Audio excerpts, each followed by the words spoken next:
কালকে 24 ঘন্টার মধ্যে 11টা ফাইল রিপোর্টেড ধর্ষণ কেস হয়েছে। 24 ঘন্টায় 11টা ধর্ষণ। আমি বলতেছি না যে ধর্ষণ আগেও হয় নাই, ধর্ষণ আগেও হচ্ছিল, এখনও হচ্ছে, কিন্তু আগের মতো অবস্থায় থাকার জন্য সরকারকে ওখানে বসানো না। সরকারকে ওখানে ভরসা করে বসিয়েছি প্রত্যেকটা জনগণের জানমালের নিরাপত্তা দেওয়ার জন্য।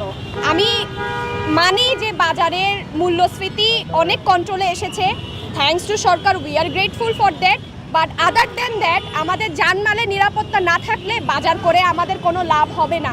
আমি রাস্তায় ইউনিভার্সিটি থেকে বাসায় যাওয়ার সময়, বাসা থেকে গিয়ে যখন অফিস যাওয়ার সময়, আমার নিরাপত্তার কোনো নিশ্চয়তা নাই।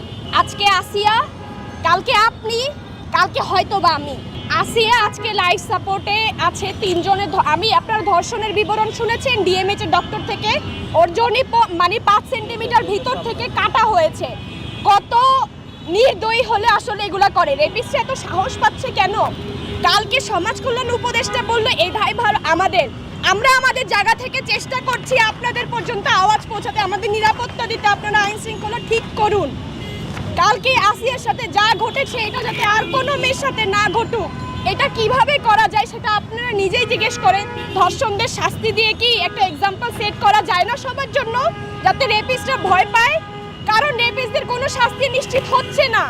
আমি তো বললাম পূজা দাসের একজন রেপিস্ট কয়েকদিন আগে সে বেল পেয়েছে। এভাবে যদি আপনারা রেপিস্টদেরকে এই সোনার বাংলাতে ঠাঁই দেন, ওরা এইসব ধর্ষণ করতেই থাকবে। হয় আমাদের নিরাপত্তা দেন, নাহলে আমরা মেয়েরা আসলে ওই আগের কালের মতো মাটিতে পুঁতে দেন, সেটাই ভালো। এই ধর্ষণ, মানহানি এই জিনিসে আমরা আর পড়তে চাই না। আমাদেরকে আসলে নিরাপত্তা দেন, এটা একটা রিকোয়েস্ট। এটা যাতে এবার সরকার মানে, আমি এর বাহিরে আসলে আর কিছু বলার নাই। একটা মেয়ের পক্ষ থেকে আরেকটা মেয়েকে এইভাবে হসপিটালে ধর্ষণের জন্য লড়াই করতে দেখা, it's very saddening, it's very disheartening, and it is not acceptable in this country.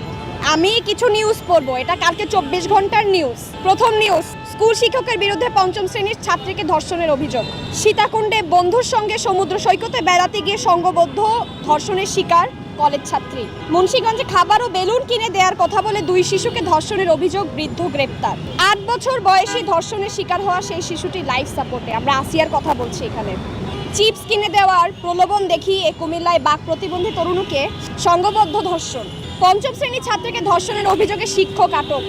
চট্টগ্রামে কলেজ ছাত্রীকে সংঘবদ্ধ ধর্ষণ। এবার নানা বাড়ি বেড়াতে এসে ধর্ষণ চেষ্টার শিকার শিশু। সীতাকুণ্ডে বন্ধুকে বেঁধে রেখে বেড়াতে যাওয়া কলেজ ছাত্রীকে সংঘবদ্ধ ধর্ষণ। ধর্ষণের পর সালিসি বৈঠকে অপবাদ, মানসিক চাপে কিশোরীর আত্মহত্যা। 16-year-old rape victim in Lakshmipur commits suicide after failing to get justice.